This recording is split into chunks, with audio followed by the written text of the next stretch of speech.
And good morning and welcome to the Isn't It Time Facebook Live show. I am your host, Sally Thibault, and welcome to this beautiful Saturday morning. I hope you are well wherever you are as you hop on this morning. Just let me know, number one, if you can hear me. And number two, what it's like where you are today. We've had a little bit of change in the temperature. So I woke up this morning to, a bit chilly. I think it was 17 degrees or something, but just enough for it to be cooler, feel that little bit of autumn coming in. So as you hop on, please let me know if you can hear me and let me know what it's like in your area. And we're going to get on to the show this morning because we're talking about, that 4-letter word, the one word that holds us all back. Good morning, Donna. Yes, we can hear you. Good. Thank you very much. Good morning. Yes, it's beautiful. Where we live, as you know, we're on in a high rise, and I walked out this morning in my nightie to get myself a cup of tea, and it was a balloon, a balloon just kind of there. I mean, I'm sure they couldn't see me, but balloons were up this morning. It would have been quite cool. Yeah, I know, Denise. Me too. Good morning, Savannah. Yeah, looking gorgeous in Redland Bay. Good morning, or good. Yes, it is divine weather-wise. Isn't it lovely? This is my husband's favorite time of the year. He just absolutely loves that sort of cooler nights and cooler mornings. Morning, Michelle. Lovely to have you here. All righty, we're going to get straight on to the show today because it's jam-packed. This is one of my most popular topics that I love to talk about, because this is the one that, to me, this is the thing that sits right at the bottom of everything we don't do in our lives when we have great intentions. And it all comes down to this 4-letter word called fear. And it sits right next to value and worth. To me, everything always comes down to value and worth. And fear sits right close next to it. So we're going to get into the show today. And as it comes up, just let me know what your how you are and if anything's resonating. Make sure you ask plenty of questions. I wanted to share, first of all, before we begin, an update on last week's show. For those of you who were on last week's show and who managed to catch it before it came down, I think you were probably like me, quite impressed and in awe of my sister's courage. For those who went on the show, she decided to come on and talk about a challenge she's going through right now. She's right in the middle of it. Remember, it was kind of the theme of the show was how do you navigate change when you're right in the middle of it. But she's right in the middle of this challenge. I won't expand on that, but those who are on the call will know what's happening. And then right afterwards, we sat down, we had a cup of tea and watched it again. And she went into what Brene Brown calls vulnerability hangover. It's when you are feeling quite courageous about doing something and you're vulnerable, and then the thoughts start to come. We talked about it for quite a while. We did a few things about changing the show up. But in the end, I was receiving many requests, and thank you to everybody who did private message me. You recognized the power of the show and asked if you could share it. It was then we were worried about the people who would share it and didn't ask to share it on. And many other reasons, obviously it was a show that we thought at the time was going to be okay. And my sister was quite happy to share. But then it was kind of a bit like, I don't know if this gets out and sort of people who are listening to it and not sharing it, we don't know who that is. So in the end, we decided to take it down. I kind of thought about it for quite a while. It was such a good show, and we talked about how it could have helped many people going through what she's going through at the moment. But we decided to take it down to protect her and while she's in this. But an update. Since the show, she actually has been tapping and journaling, which she's been doing all the way through this process. And she hit on a major aha moment this week, a major aha. And I found a really powerful pattern that has been underpinning some of the choices. Yeah, it was. Thank you, guys. Yep. It was very powerful, Donna. Exactly. And she was courageous to share. She was. And I take my hat off to her. But, because she's in it, and there's a lot of still these twists and turns that are happening with we decided to take it down. First time I've ever done that, by the way. But, in the end, it was about her and protecting her. But she's really good this week, very strong, still up and down with this whole thing.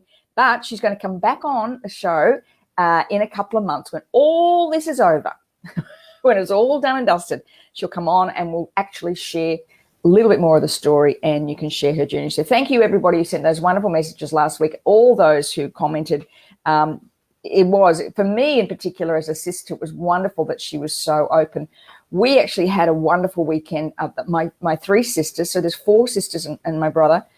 We actually had the opportunity last week to share a lot of time together.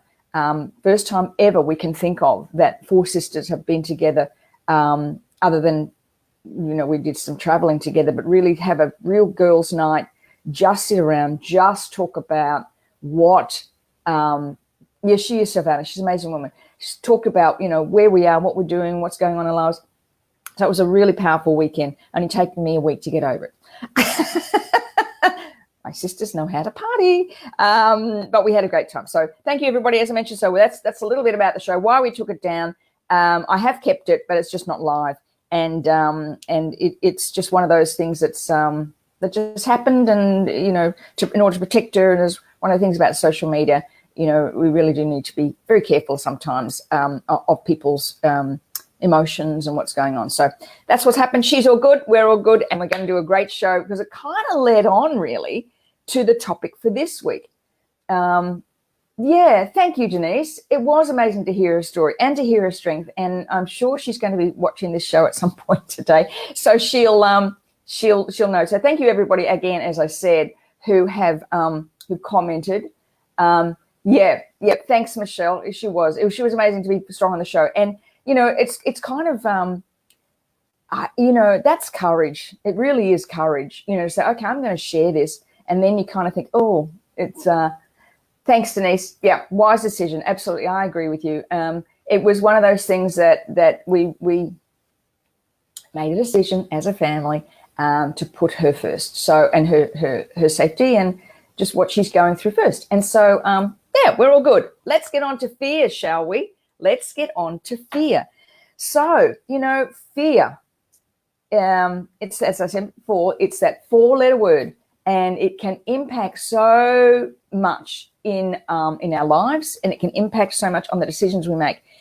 We're now in that second quarter of 2019. Let me know in the comments how the first quarter went for you. Do you need a restart? I saw a great quote somewhere the other day. I think I'm going to make 1st of April now the beginning of the year because it's been challenging for many people, and I think we are. So if you're one of those people that it's been a bit challenging for, just let me know. All righty, here we go. So why we buy easily into fear and why our brain likes it. So all fear is based on past patterns, and that's what my sister came up against during the week when she was looking and sort of going through the whole where am I fearful. We hit upon a past pattern. Now, the amygdala in your brain is set up to keep you safe. That's its job. Exactly, Michelle. That's its job. It's whenever you are thrown into fear, it goes back to a past pattern. And the pattern we've talked about many times sits in the amygdala, the emotional center of the brain. So when you are reaching up and wanting to do something, the brain doesn't like you to be out of your comfort zone. So whenever you're placed in a situation where you're stepping out of your comfort zone, if you were wanting to step into that bigger dream, if you're wanting to create that bigger image of yourself, greater goal, you it's like you're on the edge of a precipice, and it's very difficult sometimes for you to know what's going to happen next. So our brain likes order. So when we've done shows on habits before, the brain likes order. When you want to do something different, it's like the cortisol levels start to rise, becomes a bit stressful, the fears start to come in, and it's when you need to have those modalities to work with to find what's really happening. So, as I said before, it's when you want to do that sales call, or you want to step up and do a video, but there's that fear that just a video on social media I'm talking about, there's a fear about it. It's just enough to hold you back. It's just enough for you to come up with the excuses, the procrastination, and excuses and procrastination, the sabotage. Underneath all that sits fear. It's just fear. It's fear of shining. It's fear of doing what you love to do. You know, I often see people making videos on social media, and you can tell that they're fearful about doing it. They'll almost apologize for it. They'll say things like, "Oh, I'm only popping in for a moment. I'm just going to do this, very short video." It's like I'm apologizing for interrupting on your day, and that sends a really different message out rather than, "Here I am. This is what I'm going to do." And that's just one analogy. It's when you pick up the phone and to talk to somebody, make a sales call. "I hope I'm not interrupting you," or "Is this a good time to speak?" It's like you're almost creating that apology that comes from the fear of stepping up and being yourself. I just want to let me know if that resonates with you. Let me have a look at some of the comments. Donna, it's been in flow. Everything from past year started evolving. Beautiful. Oh, fantastic. Well done. Terrific. Sonia, stressful. Many people, a lot of stress this year happening already. Savannah, one of the most challenging, heartbreaking. Mum passed away in January, dealing with grief and fear, how to keep going. Oh, wow, Savannah. Yeah, our hearts to you. Yep, that's a really challenging time. Yep. So that's where tapping, get back to that tapping. That's what will really help. You know the deal. You know how to do it. Sounds familiar. Yeah, Debbie, sounds familiar. Yep. I don't know why this isn't working today. Show that. Let's do that. Here we go. Okay, we'll do that with this morning. All right, so that's number one. And it shows up on the huge precipice, intense memories of junior. Wow, Cecily. I'm in a huge precipice and intense memories from senior year of school have popped up big time. Okay. Interesting. Yeah. Interesting. All right. So that seems to be happening quite a bit, Cecily, for people going back to those past. So I would look at, what the fear is. You know how to do this. You've done it. Thank you, Savannah. That's lovely. One of the best. That's really lovely. All right. How to turn fear to motivation. All comes down to asking the right question. All comes down to asking the right question. When you're in that fear mode. Now, as I mentioned before, sometimes you don't know it's fear. It's procrastination. It's doubt. It's apologizing. It's not stepping up in that video, being brilliant in the video. It's making that phone call with that little bit of, "Oh, I hope I'm not interrupting you," kind of thing. It's fear. So how do you turn them into motivation? You ask the right question. So in that moment of fear, what do I need to see here?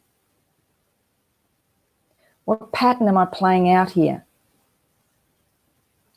And how does this serve me? Does this serve me any longer? And what am I willing to do to overcome this? Do you know, sometimes it's just about pulling on those big girl's pants. Okay, I'm going to do this. Today, during the week, I reached out to a contact, and I was kind of in a bit, I don't know if I should be messaging her. She's a big, she's got a huge role. She's an enormous, great CEO, blah blah blah. And I reached out to her to ask if we could catch up, and she came back and said yes after a few days. I had to keep on some fear about, and what came up for me is not being, not allowed to ask questions, don't interrupt people, who do you think you are, just be quiet, be small. It was just a lot of stuff that came up. And so, continually tapping on whenever you have an idea, right? Oh, I'm going to call someone, or I'm going to make a video, or I'm going to write a blog, or I'm going to ask for a pay rise, whatever it is. And then you go into the second guessing. That's the fear happening right there. And then it's catching yourself right at that moment. That's the key to all this. It's catching yourself right at that moment about, okay, what's going on for me? Why am I hesitating here? And to me, that's self-actualization, when you can, it's not about having it all together. It's about asking yourself the question. And sometimes you've got to bounce it off someone else. I mean, that's why I do what I do, because I can listen sometimes to the words you're not saying about, okay, what's this fear? What's going on? So how do media and social media, I'm very aware of time, I want to get in a tapping session before the end. How does social media and media play into this? Well, media at the moment, mainstream media, is full of uncertainty, from the political to the environment to our safety, the terrorism attack in New Zealand, all that continuing played over and over again just sits in the back of that amygdala, and it just has enough to make you feel very uncertain. And social media plays into our vulnerability. It's vulnerability at its truest sense, and it's rife for comparisonitis. We can look and judge people by what they're doing we never know what's going on inside. I follow these great guys, if you're on Instagram, these wonderful guys called the Real Dads of Melbourne, and they're two gay guys, and they're raising a boy, a son, and he's gorgeous. He's absolutely beautiful. And he said something really powerful last week on one of his Insta stories. He said, you're only capturing in this story 30 seconds of our lives. This is not our lives. This is 30 seconds of our lives. And I think those are the things that are really powerful when it comes to social media, is to be really sure that you are, it's like you're telling yourself, I'm catching this person at this time in their life, at this time in their day. I'm seeing the good thing that they want me to see. You're not seeing the stress, the trauma, the doubt, the fear. You're not seeing that from them. You're only seeing that. And that can be really impact on our own fears, like, who do I think I am? I'll never be like that. They seem to have their like together. And even if you're not saying it out loud, it can play in your mind. It can play in your mind. It looks like everybody else has their act together and I don't. And we all know that's not true. Everybody is going through something. Everybody is going through something. And everybody is doing the best they can. Unfortunately, social media, we're seeing things. I saw a funny thing the other day about this guy talking about what old people are going to be looking at in the future. And of course, he's talking about us, like the 50-year-olds and what we're going to be looking at, when we're 80. And he said, remember when you sit down with great grandma and she would show you a photo of, this is my grandfather, and he was standing next to, the plane. That was the first plane trip that ever took place, blah, blah, blah. Those old photos, you only see one and two. And he said, now, this next generation of grandchildren, we're going to be sitting down with grandma and they're going to be seeing, like, oh, look, there's a photo of what I had for breakfast in January 2010. Here's a photo of the pair of shoes I nearly was going to buy. It's a very different world that we're going. I thought that was hilarious. So watch that media and social media not buying into your fears. Watch that. Remember that you are 100% in charge of your life. Remember that it's about asking yourself the right questions when you're in that moment of doubt. What is this doubt? Is it fear? What's this hesitation? Is it fear? What pattern am I playing out? What am I doing? And you've got to retrain that brain. And of course, it's EFT, meditation, journaling, but really to clear the fear quickly, or to actually get underneath it. I still tap every single day. I still have to, when I was sending that email off to that CEO, I still had to tap on what my hesitation, I spent about an hour crafting that email So I had to tap on that, my fear about not intruding and who did I think I was, all that stuff. So you still, every time, say this again, big deep breath, Sally. Every time you want to do something outside your comfort zone, your fear is going to come up. Just the way it is. You will have senses of doubt. That's just the way it is. If you don't have those, you're not aiming high enough. Not aiming high enough.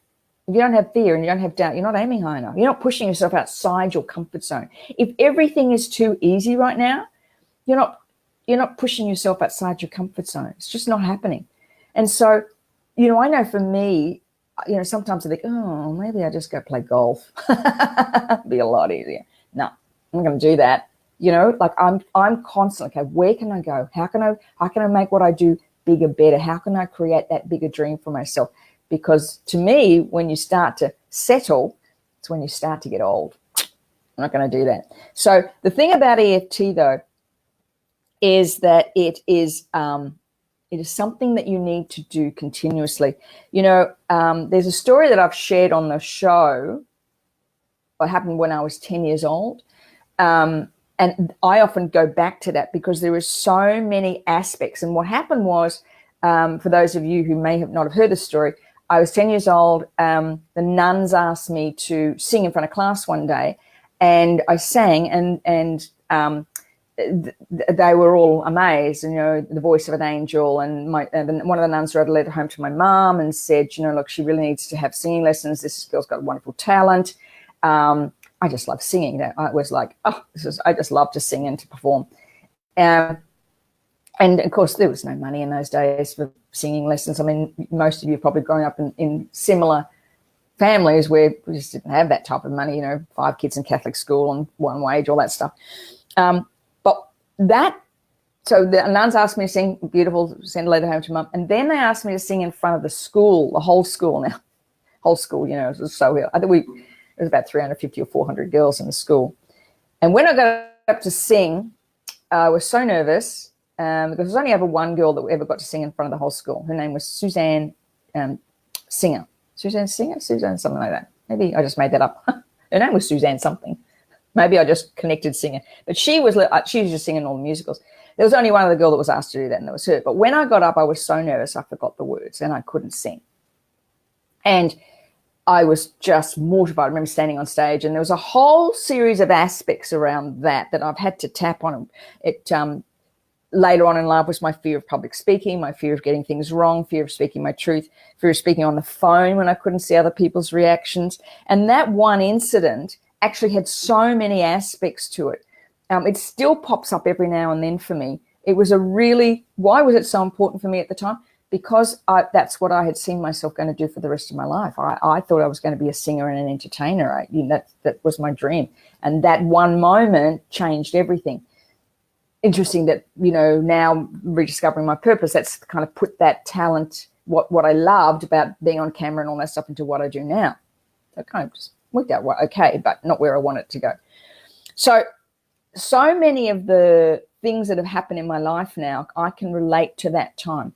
For you, when those fears come up, it's finding that pivotal point, finding the story that's the connection to it. Because you can't clear the fear just by pulling on your big girl's undies. That helps, but you've got to get to the root cause of it. Otherwise, it will show up in other ways in your life. So, are you with me still? Let me know if you're still with me. If anything is aha-ing for you this morning on this, I'm just looking at all my notes. We need to hear us on Saturday morning. Deb, that is hilarious. I taught aerobics, screaming over the top of, before the days we all had microphones to protect our voices, screaming over the top of things. I don't have a voice anymore. A different story for me, I was asked to mime. Oh, Savannah. Oh, no. Wow. Oh, isn't that interesting? What an awful thing to do for a young girl. Oh, See, there'd be a lot in there, Savannah, around that, about speaking up. Yeah, interesting. Yes, but no, Deb, you're not going to hear me sing on a Saturday morning. How is my feel? Yeah. How's my fear level in singing? Well, if it's Paradise by the Dashboard Light and I've had a glass of champagne and I've got a hairbrush in my hand, that's a whole different story. whole different story. Yes, there's times. All righty, we're going to get to some tapping now before this show goes downhill rapidly. All right, let's talk. I joined the choir even though I wasn't chosen. I was totally deaf. Oh dear. Yeah, all our times. But it's really interesting, isn't it? Because that we might need a party. Absolutely, Deb. Yeah. I've only realised. Yeah, Savannah. There you go. Good. We might need a party. Yes. We just a little side story. My four sisters. We dance all the time we get together. We did this time. We just sat around and told stories. But we get together, and whenever we're together at parties, we put on Paradise by the Dashboard Light. We used to dance to it when we were kids. We didn't kind of connect the words until much later. But and that's became a thing we did, every time we got together and the music was on, Paradise by the Dashboard Light, we dance and sing forever. And of course, what's lovely about it is our children, of course, used to dance with us as they got older. They now do it, which is hilarious. We just love that. They do it now. It's a family tradition, Paradise by the Dashboard Light.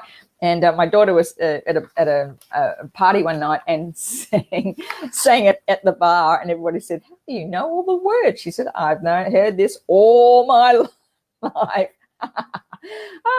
Okay, so if you are interested in clearing some of that fear, I've got a couple of sessions booking for Friday's. Booking for a strategy session with me. Let's get below. Oh, this show's going downhill. Let's get to the bottom of what that fear is. Because really, the thing is, it's just fear. It's all it is. It's just fear. And when you clear that fear, what a difference it makes. You really can step into that bigger dream. And I know for myself, what's the point? What's the point in playing small for the rest of your life? It's just you don't have time for that. I ain't got no time for playing small anymore. I don't know about you, but I'm over it. It's about being who we are, right? That's what we came to this planet to be, to the best version of ourselves. And I'm not playing small anymore. That's just silly stuff. I can say that now after 5 years of tapping on my face. But it took a while. And now, when I think of some of the things that I'm able to do, and I see clients doing the same thing, just living incredible lives now. So if you're interested, just book in for a strategy session with me, and let's see if we can help find that fear. Alrighty, now let's do some tapping. I want you to think, because we're right on top of the hour. Wow. So we're going to go over telling that story about Paradise by the Dashboard Light. We so tapping. I want to think of a fear. I want to think of a moment maybe this week where you didn't do something. Think about the fear, measure that fear. That's one other point I want to say. Fear exists often in the same place as our intuition. The same feeling. The feeling of fear can exist in the same place as your intuition. And knowing that the difference between the two, is this my intuition or is this my fear coming up, is really powerful, especially if you're in business, to know where that fear it exists. And as my sister said during the week, it's also where excitement, when she's really excited about something. So she said separating those two is really important. So you need to be able to see where that fear exists. All right, you feel it, wherever you can feel it, measure on a scale of 1 to 10. Think about that fear. Scale of 1 to 10. Okay, tap. Here we go. Even though when I think about this, I can feel this fear rising. I deeply and completely accept myself and how I feel. Even though when I think about this, I can feel that fear rising. And it's about a level, whatever it is. I deeply and completely accept myself and how I feel. Even though when I think of this, I can feel my fear rising. And it's about a level I deeply and completely accept myself and how I feel. Okay, here we go. This fear I feel, this fear, feeling this fear, my pattern of fear, feeling this fear. It's just a fear. Am I ready to let it go? This fear, I want to know where it started. This pattern of fear that stops me living this bigger dream. This fear, it's just fear. All this fear. This fear. Okay, just take a deep breath. And as you're going through your mind now, just see where the pattern is. Remember, we've got to find the pattern. We can tap to lower the feeling, but you've got to get to the pattern. Okay, you've got to find that pattern. Where did it start? Because until you get to the core, it's going to come up, and it just comes up dressed as different things: procrastination, tiredness, frustration, stress, overwhelm. It just keeps coming up. All right, let's do a quick reframe round because we're past. All right. That fear may have dropped a little bit. Okay. Even though fear has dropped somewhat, I choose to find the pattern so I can dream that bigger dream. Even though the fear has gone down somewhat, I want to release this pattern, and I choose to live fearlessly. Even though there's still some fear there, I'm ready to let it go, and I choose to dream that bigger dream. Tapping. I choose to dream that bigger dream. I choose to understand the reason for the fear. I choose to be kind to myself. I choose to dream a bigger dream. I choose to find the pattern that causes the fear. I choose to dream that bigger dream. I choose to forgive all those who've created this fear in me. I choose to dream that bigger dream. Okay, just take a deep breath and let it go. Alrighty. So remember, with fear, it's unpeeling the layers, unpeeling the layers, unpeeling the layers.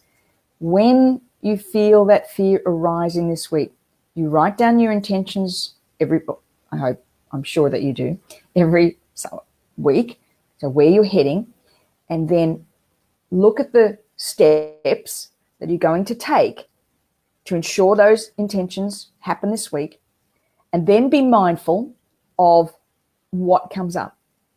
Be mindful of what comes up. Did I step into that true expression of me? Did I take that to the nth degree? Did I create an excuse? Was there procrastination? You'll know. That's how we know whether fear is dominating our lives or not. Alrighty, we are past 8 o'clock. It's 8:04. Thank you, everybody, for being on the show this week. And again, all those who spent those lovely messages last week. if you're ready to release the fear, I'd love to have a strategy session with you and let me, see if we can get to the bottom of it. See if we can get to the bottom of that so you can truly dream that bigger dream and live that bigger life. No playing small anymore. No, it's not. It doesn't serve anybody's purpose by you playing small. It's time for you to step up. And thank you for being on the show this week. Thank you, thank you, thank you. You're very welcome. You're very welcome. Thanks for being with me. And I shall see you this time next week on the Isn't It Time Facebook Live show. See you then. Bye for now.